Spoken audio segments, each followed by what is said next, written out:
안녕하세요. 굿데디 굿디입니다.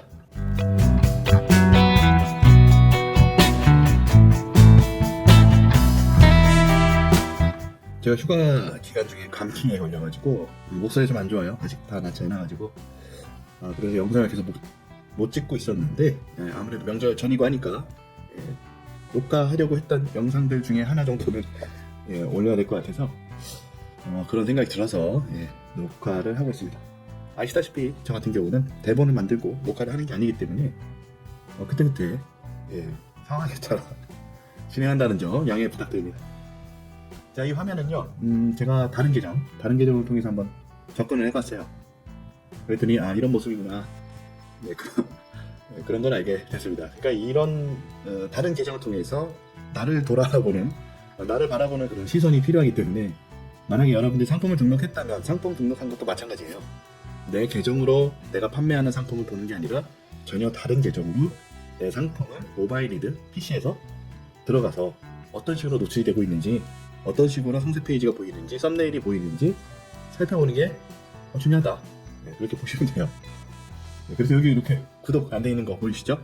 저희 구독자 2,200여 명이 계시는데, 구독자 물론 좋죠. 구독 많을수록 좋습니다만은 굳이 구독에 이렇게 연연하지 않는다. 그리고 조회수 또한 연연하지 않는다. 나는 내 길을 갈 뿐이다. 아무튼 그렇습니다. 이렇게 보니까 미국 구매대행, 그다음에 건강기능식품, 유럽 이렇게 정리해서 나열이 돼 있고, 입문 영상도 이렇게 정리해서 나열이 돼 있어요. 미국 구매대행 같은 경우도 영상이 이제 통합본으로 끝났고, 건강기능식품은 이렇게 정리가 되어 있고요. 유럽도 마지막에 통합본. 입문 영상을 이렇게 보니까 소명 매출 리스트, 엑셀 시트 무료 배포하는 게 마지막이에요. 그것도 2주 전이고, 그래서 이번 영상에는 이제 해외 구매대 입문 영상 관련된 영상을 좀 찍어볼까 합니다. 다른 영상들도 좀 다룰 게 많이 있었는데, 영상 공유 시점이 타이밍이 좀 중요해서 그 타이밍을 좀 놓친 것들이 있어서 지금 녹화하기에는 좀 그렇고, 나중에 기회가 되면 또 녹화를 해보도록 하겠습니다. 자, 그러면 해외 구매대행 입문에서 우리가 이제 사업자를 만들고 통신판매 신고도 하고 상품 등록도 했단 말이죠. 그 와중에 부가세 신고가 지금 겹쳐서 이렇게 들어갔는데, 상품 등록들도 좀 했어요. 물건이 잘 팔리나요? 트렌드나 시즌을 잘 타고 상품을 등록하신 분들은 그런 대로 주문이 한두 개라도 들어왔을 겁니다. 그런데 그런 거 없이 그냥 탁등 하신 분들은 아마 주문이 들어온 게 별로 없을 거예요. 다 그렇습니다. 원래 그래요. 잘 들어온다는 게 이상한 거죠. 그런 어떤 트렌드나 시즌성을 타지 않고서 주문이 잘 들어온다는 것 자체가 매우 이상한 겁니다. 주문이 들어와도요, 결국은 역마진이거나 최저가 이런 것들만 들어오는 거죠. 기가 막히게 그런 것들 찾아서 주문을 합니다. 자, 그럼 우리는 데이터 랩을 통해서 시즌 상품이라든가 잘 판매가 될 수 있는 트래픽, 그러니까 많은 사람들이 조회하는 상품이 무엇인지를 알 수가 있습니다. 그래서 데이터 랩에 관련된 영상을 제가 몇 번 찍은 적이 있는데 다시 한번 보시도록 하죠. 자, 현재 시점에서 데이터 랩에 들어간 다음에요, 분야별 인기 검색어를 들여다보시면 이렇게 인기 검색어들이 있는 걸 알 수가 있어요. 일종의 아이템이죠. 이게 다 아이템이에요. 대체적으로 꾸준히 조회가 많이 되고 있는 것들, 의류 중에서는 원피스가 항상 이 탑 10 안에 들어가 있다는 걸 아실 수 있습니다. 꾸준히 보신 분들은. 그래서 주간으로 나도 원피스가 상당히 높은 곳에 위치해 있는 것을 알 수가 있어요. 월간도 마찬가지고, 대부분 조회되는 아이템, 소신 아이템들을 보면 독보적으로 1위를 달리고 있는 것들, 또 상위권에 위치해 있는 것들이 비슷하다. 여기도 원피스 있고요, 여기도 원피스 있죠. 그리고 여기도 원피스. 그래서 대체적으로 그렇다. 그렇게 보시면 되고, 이제 계절에 따라서 숏패딩이 올라가기도 하고, 롱패딩이 올라가기도 하고, 코트가 올라가기도 하고, 경량 패딩이 나타나기도 하고, 그렇습니다.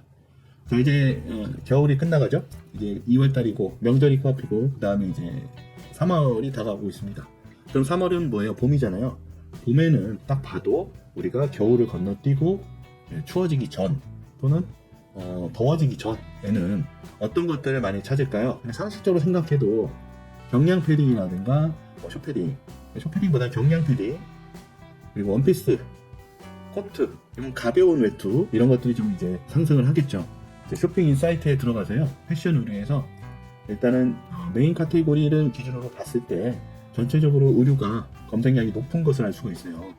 그리고 탑 20에 봐도 원피스가 독보적으로 높은 검색량을 가지고 가고 있다라는 걸 알 수가 있습니다. 이건 1년으로 놓고 조회를 해봐도 마찬가지예요. 그래서 보시면 의류는 패션 의류의 검색량은 2월, 3월이 가장 높고 계속 하락세를 가지고 가다가 겨울, 초입에 다시 또 검색량이 조금 올라가는 것을 알 수가 있습니다.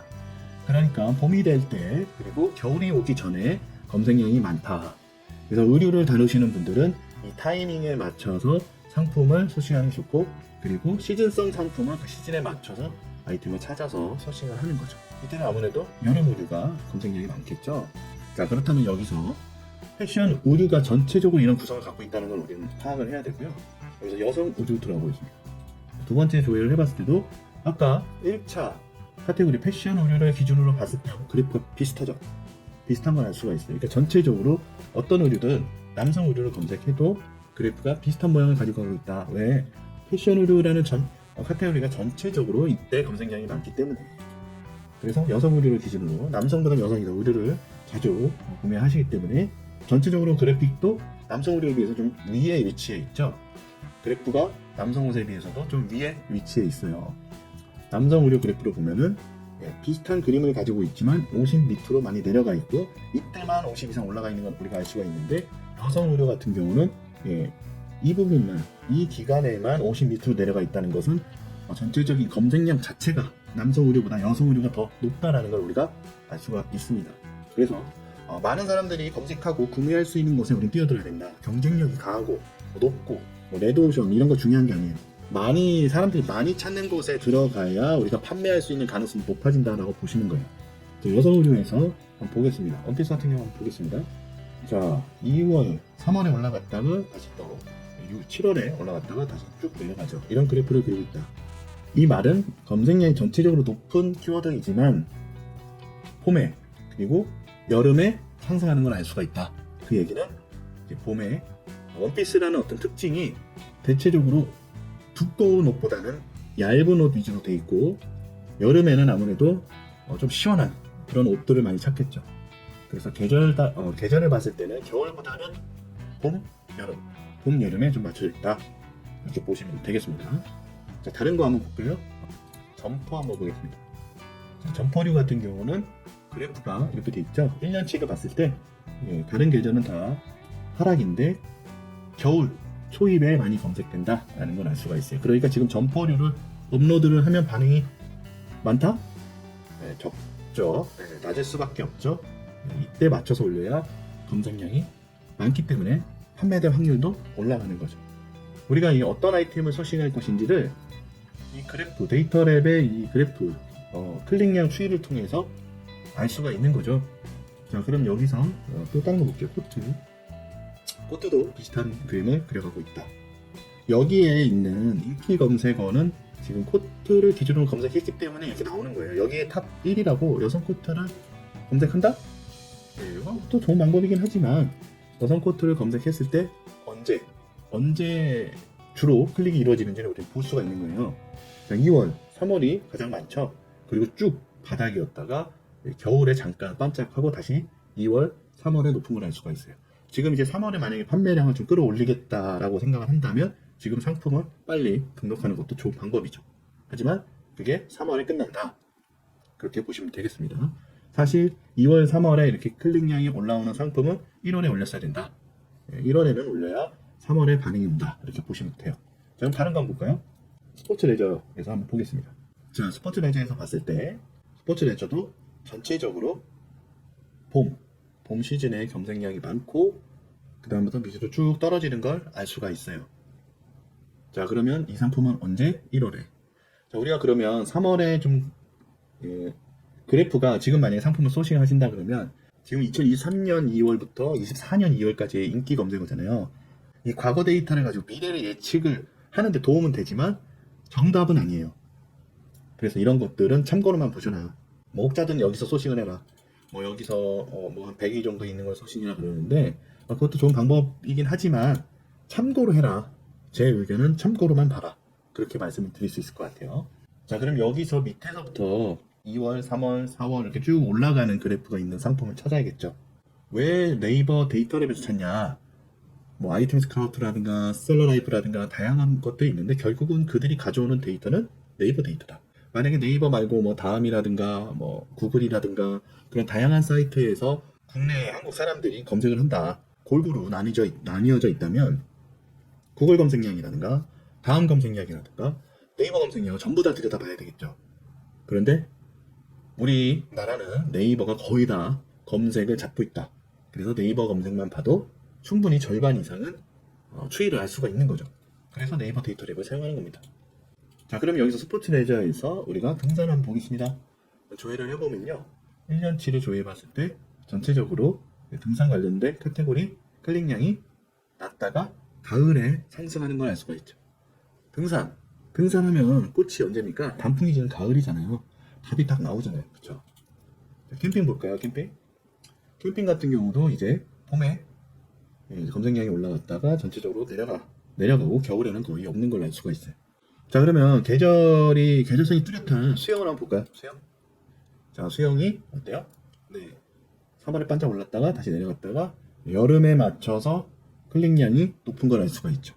이 여름 시즌에 맞춰져 있는 키워드다. 이렇게 보시면 돼요. 자, 만약에 내가 상품을 소싱을 해서 하겠다.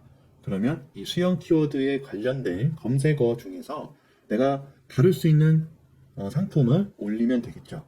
당장의 어떤 구매력은 없겠지만 쭉 여름까지 가면서 구매력을 가져올 수 있는 상품을 만들 수 있다. 그런데 우리 셀러분들은 내가 상품 올려 당장 팔려야 돼. 그러다 보니까 이런 것도 쉽지가 않다. 이렇게 보셔야 됩니다. 자, 헬스 한번 볼까요? 헬스도 연초에 설날을 맞이해서 많은 사람들이 올해는 내가 꼭 헬스를 등록해서 다이어트를 할 거야 라는 것들이 집중되어 있는 것을 알 수가 있죠. 그리고 바닥을 치고 있고. 자, 이런 식으로 우리가 쇼핑 인사이트 검색어 통계를 통해서 어떤 상품을 소싱할 것인지 찾아야 된다는 거죠. 자, 그러면 내가 주로 소싱하는 상품이 정해져 있어. 그리고 내 스토어가 어떤 특정한 상품 카테고리로 구성되어 있다면 그 상품 카테고리로 구성되어 있는 것들 안에 그 안에서 하나씩 타고 들어가서 내가 다루고 있는, 예를 들어 내가 캠핑이고 캠핑 중에서 수요가 전체적으로 이렇게 돼 있긴 하지만 여기서 어떤 것들을 내가 주로 취급을 할 것이냐, 어떤 것들이 그래프가 내가 원하는 어떤 그런 그래프를 그리고 있냐, 그런 검색량 추이를 갖고 있냐를 찾으시면 되겠습니다. 이해되셨죠? 제가 말씀드리는 반응이 바로 올 수 있는 상품이라는 거는 내가 상품을 등록했을 때 바로 다음날 주문이 들어오는 게 아니라 상품을 등록하면 보통 노출이 되고 주문이 들어오는 시점까지 빨라야 일주일은 잡아야 되거든요. 그래서 상품을 등록하고 반응이 오는 것까지를 우리는 당장 내일 내가 오늘 올렸더니 내일 팔렸어, 이런 경우는 굉장히 드문 경우고, 우리가 상품을 등록해서 반응이 오고 판매가 이루어지기까지는 어느 정도 기간이 필요하다. 그리고 상품 등록했다고 그냥 무조건 팔리는 게 아니라 내 상품을 노출을 잘 시켜야 되잖아요. 가장 좋은 방법은 제가 누누이 말씀드렸다시피 광고다. 광고를 통해서 내 상품을 노출시키는 게 가장 단시간에 빠르게 노출을 시킬 수 있는 방법입니다. 그 대신 돈이 들어가죠. 네. 그런데 그렇게 내 상품을 노출시켜도 반응이 없다는 것은 그 상품을 사람들이 찾지 않는 상품이거나 메리트가 없다. 메리트가 어디에서 없냐? 썸네일에서 없냐? 상세 페이지에서 없냐? 가격에서 없냐? 이런 것들을 하나씩 찾아가야 된다는 것이죠. 가장 중요한 거 썸네일입니다. 일단 내 상품이 이거 괜찮아 보이네?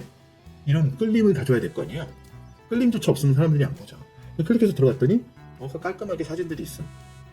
그러면 좀 더 보겠죠. 그 다음 가격도 볼 것이고 비교도 해볼 것이고. 요즘에 알고리즘 때문에 내 상품이 노출되면 비슷한 상품들이 노출되잖아요.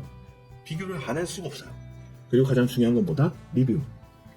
사람들이 썸네일을 보고 가격도 만족스러워. 그럼 클릭하고 들어가서 제일 뭘 봐요? 상세 페이지 안 봐요. 그냥 그림만 쓱쓱쓱 보고 바로 리뷰 봅니다. 근데 리뷰가 하나도 없어. 그러면 구매를 안 할 확률이 높아지겠죠. 그래서 리뷰가 정말 필요하다. 가장 중요한 것 중에 하나가 리뷰다. 까지만 제가 말씀을 드릴 수 있을 것 같아요. 자, 그러면 어떻게 사람들이 썸네일에 클릭을 하고 들어와서 구매를 하고 리뷰를 잘 남길까요? 잘 팔아야죠. 잘 팔아야 됩니다. 그럼 잘 판매하기 위해서는 어떻게 해야 되나요? 가성비가 좋아야죠. 가성비가 좋아야 잘 팔려요. 그럼 가성비 좋게 하려면 어떻게 해야 되나요? 마진을 낮추세요. 계산 정확하게 하시고 최소한의 마진, 손해보지 않을 정도의 최소한의 마진으로 진입한다. 그래서 가격으로 메리트를 가지고 구매를 이끌어내고 리뷰를 살고 그 다음에 가격을 올려도 된다. 제가 매번 반복해서 말씀드리는 내용입니다. 그럼 그렇게 하는 것도 너무 귀찮고 손이 많이 가. 하지마. 빨리 접으세요. 빨리 접으세요. 이해되셨죠? 예. 온라인으로 물건을 판매하는 일은 그렇게 쉬운 일이 아닙니다. 특히 시간이 지날수록 더더욱 그래요. 그리고 요즘에 뭐가 많아요? 알리익스프레스, 테무 이런 데서 많이 들어오잖아요. 저가로. 저가의 상품으로 많이 들어오고 있단 말이에요. 그리고 우리가 알리나 뭐 이런 테무에서 상품을 가져왔어. 그 상품을 고객이 검색을 하잖아요. 그러면 검색 알고리즘이 계속 그걸 따라다녀요. 그래서 인터넷 기사를 보다 보면은 광고들이 옆에 있잖아요. 광고에 내가 검색한 아이템이 떠요. 근데 그 아이템은 나는 쿠팡이나 네이버에서 검색을 했는데 똑같이 생긴 게 알리나 테무에 광고로 뜬단 말이에요. 가격은 훨씬 더 싸. 그러면 고객이 당연히 주문 취소를 하겠죠. 내가 분명히 아까 이거 검색했던 거고 사려고 찜해둔 건데 테무에서 똑같은 게 이렇게 가격이 뜨네. 귀찮은 거를 굳이 꺼려하지 않은 분들은 테무에 알리에 들어가서 삽니다. 배송이 늦어도 사요. 그런 거 이제 귀찮은 사람들은 그냥 사죠. 그래서 알리와 테무를 통해서 구매 대행 시장이 기존보다 어려워졌다는 거는 맞아요. 하나도 어려울 게 없다라고 하는 사람이 이상한 사람이에요. 어려워진 건 맞습니다. 자, 그럼에도 매력 있고 가격 좋은 상품은 잘 팔려요. 노출이 많이 된 상품은 잘 팔리게 됩니다. 그러니까 너무 안 된다 하지 마시고 계속 상품을 발굴해서 새로운 상품, 나한테 맞는 거 또는 시즌에 맞는 상품들을 찾아내서 계속 상품 등록을 하시고 도전하시면 되겠습니다. 자, 그러면 오늘 영상은 구매대행 시작하신 지 얼마 안 된 입문자분들을 위한 상품 아이템 찾기 소싱하기 관련해서 이야기를 나눠봤습니다. 초보분들에게 도움이 되셨기를 바라고요. 쭈떼꾸알 잊지 마시고 감사합니다.